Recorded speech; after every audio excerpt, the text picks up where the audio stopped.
Let's go back to cancer for college. Yeah, Let's go back. Segue. smooth transition and segue. Let's go back. Well, let's talk about that. Tell me about what it's like to get cancer. You took cancer, you get out of my body. Okay.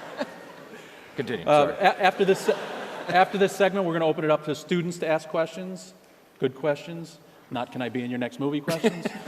So let's talk about cancer for college. Where and when did the idea start?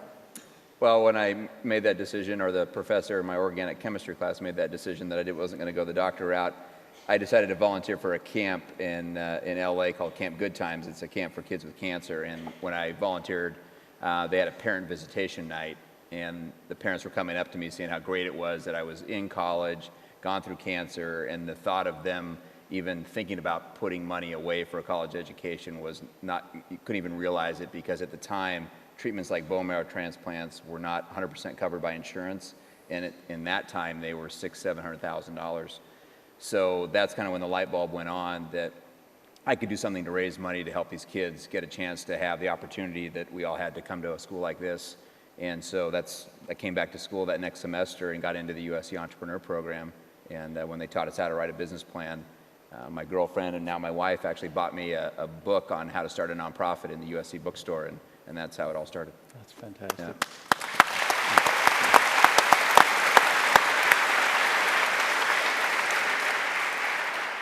And the business plan won a prize at our annual awards banquet. It did, And yeah. some alums even kicked in some money. They did, and from the very beginning, you know, guys like, I mean, the joke is I think we still have a copy of a check that Will gave me back in like 1992 for $50. Yeah, we did cash it, but yeah. Yeah. And so alums helped fund it. What was your first event and how much did it raise? What year? I had 24 people in a golf tournament. I barbecued hot dogs and hamburgers in my backyard. We raised $500 and we gave out one scholarship to, I still remember, Jerry Cervantes that went to UCSB. Yeah. That's great. And what's, you know, as Will's career has taken off, he's stayed involved with the charity. What's been his role? You know, more than just being his celebrity and spending his time and giving his money. I mean, he sits on our board. You know, we just had a board meeting last week, but he's really the reason we went from excuse my French, a crappy barbecue and raising $500 to now giving out, you know, over almost 2,000 scholarships and nearly $2 million. And we wouldn't have gotten anywhere near that.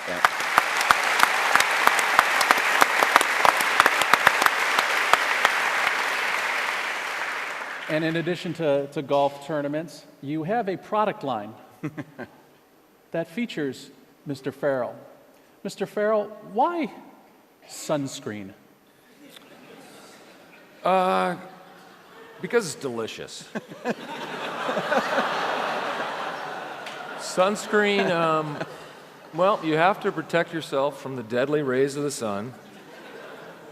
And yeah, Craig came to me and said, "You've always dreamed of owning your own lotion company, haven't you?" And Here we are. here we are. Yeah. And you know, as luck would have it, and my sister owns a lotion company, so if you ever need this made, we actually can make it. Is this you, or did you get a stunt body? I got a body double. That this friend of ours, Emil, we keep talking about, that's his luscious behind right there. Yeah, yeah, that's Emil. And but Craig, you were approached by a company in Colorado. Was that manufactures manufactures that? It's actually a really good sunscreen. Yeah. It's made by a bunch of triathletes that make it, and so we use them here. And they were willing to produce it and allow us to keep, you know, the proceeds. So this is, you know, it actually sells works. really well Yeah. and works. Yeah. It's not just Yeah. a stupid thing. You know? Yeah. And it's cinnamon. It's the only cinnamon flavored sunscreen you're going to find on the market. No, I mean, Craig's tried to get it in the big box stores, but they've been a little.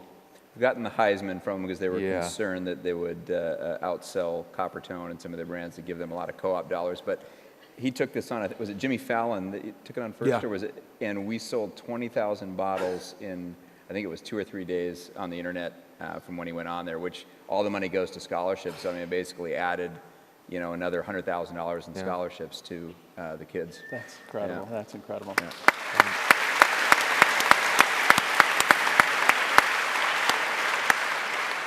So, Will's been active in the golf tournaments. Your wife also acts as the auctioneer at some of the live auctions, so it's a family affair. You expanded Cancer for College to provide scholarships beyond students with cancer. Can you share the reason for that expansion? Yeah, about 7 years ago, I contracted a bacterial infection, and I went septic due to the fact that I had taken my spleen out, and I had kind of reduced immune system. And it again caused me to go septic. In order to keep me alive, they had to give me these medication called vasopressors because it constricts all the blood vessels to your appendages, but keeps your heart and lungs going. And in the process of that, I had to have my legs amputated below my knees. And as we were wheeling me into the surgery room, I looked at my wife and I said, I guess we're going to be giving out scholarships to amputees now. And 6 months later, we gave out our first scholarship to an amputee. Yeah.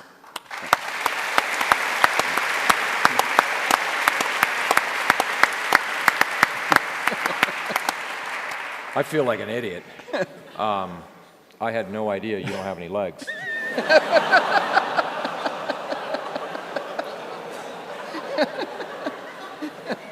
I just realized that now,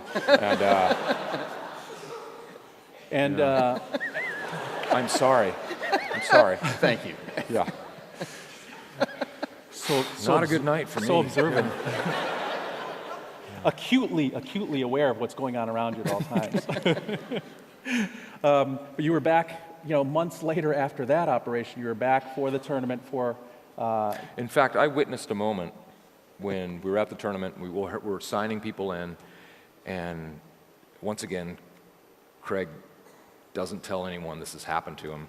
And there's some guy who's signing in who says, you know what, Craig, I'm here, but I kind of pulled my calf muscle. So I don't know if I can go today.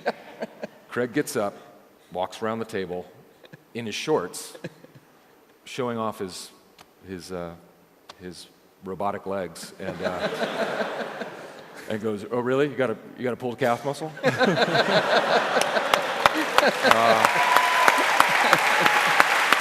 All right. Well. And the guy goes, "Oh, okay, yeah, I'll play. Yeah, I'm good." But it was fantastic. Yeah. It's just awe-inspiring what you've been through and what you've come through and the message that you have. You recently had a comedy concert, the Comedy Explosion, hosted by Will Ferrell and friends. Where was that concert?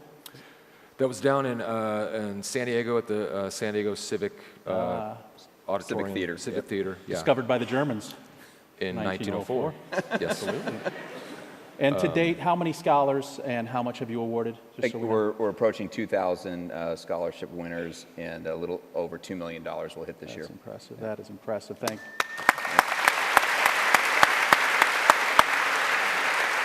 And what's your vision and long-term goal for the charity? Where do you want to see this go, and how can we help? Yeah, I mean, the bottom line is that pediatric cancer is kind of one of the cancers that gets the least amount of funds and the least amount of notoriety, if you will. And there's about 13,000 new diagnoses each year. And so we're giving out on average between 100 to 250 scholarships per year based on our budget. And so we're not even tapping 1% of the potential market for these kids. And so it's really frustrating for us, getting all these applications in, and we can only feed a certain amount. So we're on a real, mission right now to get ourselves to a $10 million foundation in 5 years, and hopefully a $20 million in 10 years.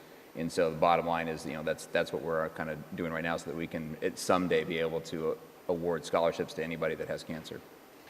And we hopefully, we will help you get there. What is the purpose and the mission, and what drives you after all of this that you've been through? What's sort of your guiding philosophy in life in doing this work? Yeah, I mean, I think from being in the hospital, realizing that when you've been on your deathbed, unfortunately for me now 3 times, that it's not about, what you have, it's about the people you love, and really it's about making a difference in the world is kind of the way I feel about the charity, And I just feel like our charity is kind of a pay it forward thing, because all the kids that apply for the scholarships and award all want to go out and make a difference in the world. They've, you know, whether you look at it as a blessing or not, you kind of realize that this life is, you know, finite. And there's only a certain window of opportunity you have out there to make a difference. And when we see these applicants, it's like, you want to give money to all of them, because we know they're going to go out there and either be a nurse, a doctor, you know, some sort of profession that they're going to go out there and make a difference. And that kind of what motivates me. We sit down in a room and read these applications, you know, for a couple of months, going through and grading them and reading them, and it inspires me every day, you know, being a part of it. I keep coming some of the applications in my desk whenever I get in a you know, frustrated mood or something in the office. I just pull it out and look at it and go, that's what we're here to do today. So That's great. That's great.